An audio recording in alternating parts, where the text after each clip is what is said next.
what type of tree our seed is going to grow to.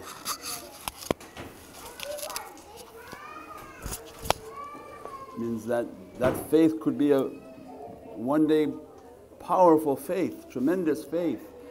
Maybe many things Allah has in store for that one and their faith. So Mawlana Shaykh is a very simple understanding, think of it like a seed, that as much as you have that seed it has a potential, but don't be lost in the potential, there must be an action with that seed. It requires faith. And they come into our lives, the people of Haqqaiq and the inheritors of Sayyidina Muhammad that take that seed and plant it. That is your faith, because you're thinking the faith comes and you say, well, why maybe I can't trust that person. But where's your iman? Everyone will know their level of ikhlas. If you don't have ikhlas, yes, you can't trust anyone, you can't trust yourself the most. But when you have sincerity and everyone can judge their level of sincerity, Ya Rabbi, I'm asking, I'm begging for guidance. Then they say, why don't you follow the one that we sent to your door? We sent you to their door, your ego sent you somewhere else. That's the problem, is we came to the door of where Allah sent us.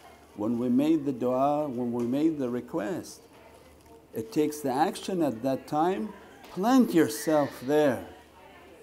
How many years it takes for that seed to be nourished? How many days, how many weeks, how many months? At least 40 days of commitment to plant your seed that, Ya Rabbi, I don't know, you know, I don't know, you know, I'm going to plant myself there. And as soon as I plant myself there and I become committed to something, Allah is saying, now it's like a seed. Put yourself under the dirt, means isolate yourself, commit yourself to that way, and something new will be born from you. And that is the secret of a seed, because you see a seed is very hard. You knock on an avocado seed, you say, Ya Rabbi, how are you going to make a tree from this? He said, that is my miracle. But as long as you hold it, all you can do with that is throw it at somebody, it's like a baseball. It's not going to benefit anyone, that seed. But it must be planted. As soon as it's planted into the dirt, then the shaykhs come and teach. That planting is now requiring a commitment. You're committed to that. You now have to nourish it. Otherwise you put it in the dirt but you left it, or you have to come now all the time and water it. Means that is our lives. As soon as we commit ourselves somewhere, we can begin to blossom. What is the commitment? قُلْ إِنَّ صَلَاتِي وَنُسُكِي وَمَحْيَايَ وَمَمَاتِي لِلَّهِ رَبِّ الْعَالَمِينَ. Is that I'm going to commit my entire being, Ya Rabbi, my life, my salah, my family, my death, everything to reach your realities. I'm going to commit myself to there, and the shaykhs come and teach, then give from what you have. That is the watering of your seed. Give your money, because as soon as you give money you are committed to something. If you're sitting here for free, you don't care if it comes or goes, or the doors are shut or the doors are open, because Allah knows what you love, Allah knows what you worship. Give from what you love and what's dear to you. It's like a university. If the classes are free, you don't care, I'll go next week, I'll go next month. But if somebody took from you a $10,000 tuition or $5,000 tuition, you're going to be the first one there. Many people even get 2 jobs to pay their tuition, and they study the hardest. But somebody who pays their tuition for free and says it's a free place, go, they don't care anything about their classes. This is the wisdom and the hikmah of being committed. He said, pay from what you have and commit yourself. Give from your time and commit yourself. Give from your ability and from your skills and commit yourself. The more you're committed, the more you took your feet and you tied it to that reality. Ya Rabbi, let me tie myself to that reality and not give up until I reach your rida and your satisfaction. Either I'll reach it in this life by being a student in that way, or I will die in that way. It means my time came and I left. But I left in taslim, in submission, not a roaming person. You don't want to die in a state of roaming with the seed in your pocket, that you bounce from person to person, place to place, location to location, never having sprouted anything. Because the reality of what we want is that once you plant the seed, you commit yourself, you begin to give from what Allah has given to you, means now the watering of the Kawthar is from the people of Haqqaiq. They're going to water you with their knowledge. You can sit all you want with an imam who doesn't know more than of a benefit for himself. He's not going to water you from his knowledges. If he's not from Ahlul Basira whose hearts have been opened, and he's not from the people of reality, means that Allah granted. There are many imams, many ustads, many teachers. The nation is filled with 2 billion people. But if what they're doing didn't open up ikhlas and sincerity, what they're doing maybe it didn't open up Allah's rida and satisfaction, their heart didn't open. If their heart didn't open, they did not attain the lights and the emanations in which Allah wanted for them, even just to make their salah real. You say, real salah? You go ask one of these different imams and different ustads, say, for the salah to be real, in your tahiyyat you say, As-salamu alayka ayyuhan nabi. Are you seeing Prophet? If you have seen Sayyidina Muhammad, that salah is real. If not, you are a liar. Nobody can lie about Prophet. They're going to see Prophet, they're going to get something in their head. But even the level of the salah, did it ever become real? Where you said, As-salamu alayka ayyuhan nabi in present tense, and through your heart you witness Prophet at least once. There are some who witness all the time Prophet. Wa ibadallahi salihin. You must be able to witness either Prophet or who are the ibadullahi salihin, the salihin that are around Prophet. Allah is making us say that in your salah before you close the salah, because once you close the salah you're free to do what you want. In the prayer where you're not even allowed to scratch, you avoid the salah. In the salah Allah directing to you that you must be witnessing Prophet and ibadallah salihin. If you don't have an imam like that, an ustad like that, a teacher like that, what he's going to teach you if what he did didn't work? What he did for 25 years and nothing opened. Well, you do it for 50 years, nothing going to open. Means they begin to teach that the real ones, when we commit our life in that way, we plant our seed and we commit ourselves, those real ones, they will water you from their Kawthar. They are taking from the heart of Sayyidina Muhammad. The Prophet has granted them to drink from the Kawthar of Sayyidina Muhammad. It is the fountain of life. That fountain of life revives the dead hearts. If you can meet one like that, that can dress you and bless you from the Kawthar, they are the owners of Divinely knowledge.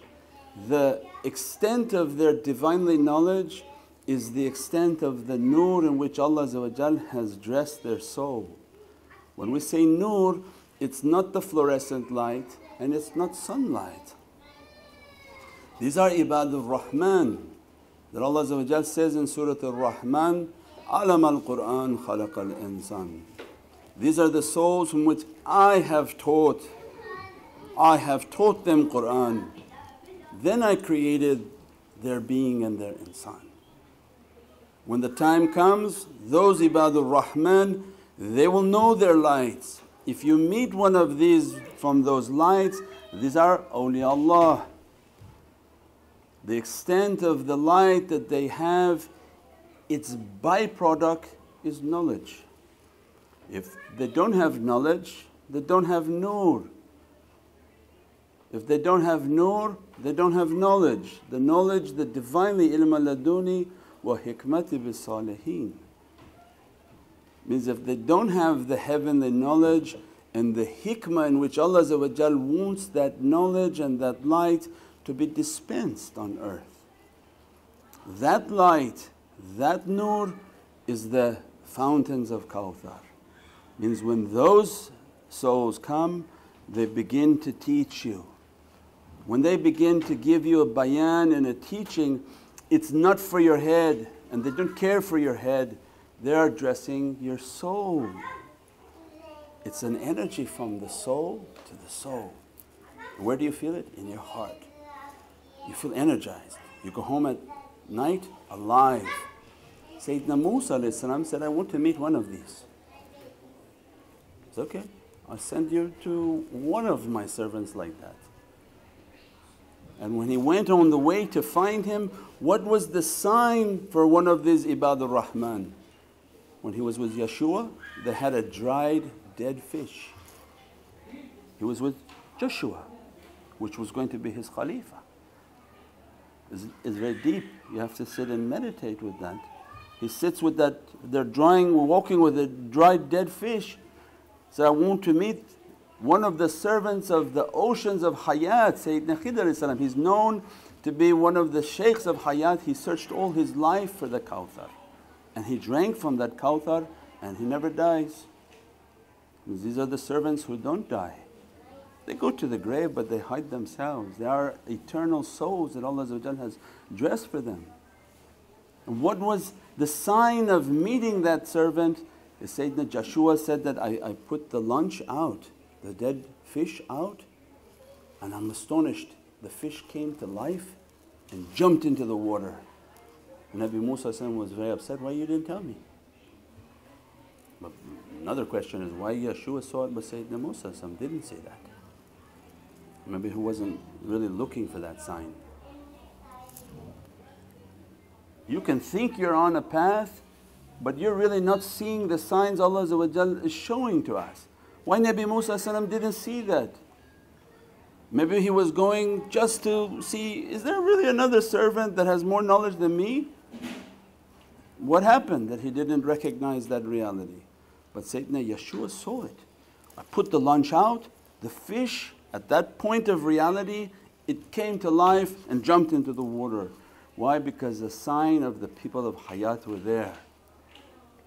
That the people of Hayat forget about a dead fish, because the timeless reality of a fish is our soul in the oceans of Allah's rahmah. Allah is just saying, your soul, unless it's swimming in my rahmah, swimming in my oceans of Hayat, it is as good as a dead fish, it's of no value. That soul must be swimming in my oceans, that soul must be lost in my oceans of rahmah and Hayat to reach towards its realities. And that was just one of those servants. That's the fountain that they want to water the soul with. If that reality and those knowledges can begin to dress the heart and dress the soul, those souls come to life. That's why the knowledges are so important. It's the knowledges that are important, not only capturing the energy. That if you spend all your life just you're capturing the energy, take the barakah of the energy, that may come and go depending upon your ability and if that energy is truly dressing you. Because a sign of that energy dressing you is you must know something. So that means be a talib, be a student in the way of realities. When they take notes and they want to learn these realities, those notes and those teachings dress your soul eternally. That is the secret of the knowledge that dresses your soul. You're being taught knowledges from the oceans of al-hayat. Not that it goes in one ear, out the other ear and it's forgotten. Alam bil qalam. I'm going to teach you by the qalam in which you write. Not writing accounting and math and law, but you're going to write my Divinely knowledges and be a custodian for realities. If you write that in your kitab, now your angels kiram al-katibin, they are astonished with the realities and the weight of the kitab that now is on your shoulders. because you are now a walking custodian of realities in dunya. It's not only your good and bad actions that have been written all day long, but now you are writing from the realities of your heavenly soul, the realities of Sayyidina Muhammad. That's not something light on the scale, that Allah changes the entire being of that person. That what is their kitab holding? It's holding Muhammadan realities. Allah now says, change the rizq for that soul. It's not a regular soul. It immediately became like a Lamborghini. It became like a Rolls Royce, where before maybe it was a smashed up old car. Allah said, no, no, no, that person now walking with those knowledges change the rizq and the sustenance for their soul. The entire being begins to change. That was the first order that came to Prophet. The first surah that came was Iqra, and it's all about alam bil qalam. I'm going to teach you that which you know not. I'm going to open your heart so that it becomes the fountains of Kawthar. But you can't give what you don't have. You have to be a custodian for Divinely knowledges. Knowledge is power, not the power to hurt people, the power of Divinely light and Divinely grace. As much as we learn in the way of realities, as much as the soul is being dressed. We said before, there's a point in which the shaykhs are teaching to raise the level of the soul, that they instill upon that soul so much Divinely knowledges until the soul can begin to be flipped, where they have so much lights that now they become custodians of light and power. They have excess power dressing them because of all the Divinely knowledge written upon them, written upon their kitab. At that time their energy becomes excess positive, and they feel a tremendous amount of light, where Allah then describes Nurjan ala nur, that light upon light we keep sending upon them, light upon light, light upon light, that they become excessively positive lights. And as a result again, more Divinely knowledges, more Divinely knowledges. All of that by commitment. As soon as we commit to one of those gardens, and what Allah described, what Prophet described, how am I going to find a place to plant my seed? And Prophet says, yes, find the garden of paradise, because you become like the professors of hadith, the realities of hadith. Every hadith Prophet is giving us like kids, like a clue. You take from all of this like a science class. Where am I going to plant this seed? Very simple. Prophet said, find the garden of paradise, the circle of paradise. The Sahabi asked, what is the circle of paradise? He said, the circles of zikr. So could you find somebody and say, maybe I should plant my seed with them, but they don't do zikr? Well then it's not the garden of paradise, because hadith of Prophet said, no, find the circle of paradise. They are the circles of zikrullah, that the angels encompass them all the way to Arsh ar-Rahman. And there are angels just searching for the zikr. If the zikr is here, they don't have to search, so they don't ever leave. The association is encompassed by malaika that go all the way to Arsh ar-Rahman, taking every tajalli down upon the group and every request all the way up to the divine throne of Allah. So then Prophet answered for us where to plant the seed. Plant the seed in the gardens of paradise, min ahli dhikr. And if they're planting the seed in that garden, and the head of them and the representatives of them are teaching from Divinely lights and Divinely knowledges, they are the custodians of the holy Kawthar, that is the fountain of life. If that seed becomes dressed from the fountain of life, it becomes a tree. That tree will bear fruits that many will drink and eat from those fruits. Many will benefit from those fruits, and everything begins to multiply and be blessed. We pray that Allah open our hearts, that Prophet open our hearts, that only Allah inspire within our hearts to constantly water our seed, water our flower, water our plant, and that they grow into be fruits that people can benefit. One, we benefit, and anybody else who can benefit, alhamdulillah. Bi hurmati Muhammadan Mustafa wa bi siri Surat al-Fatiha.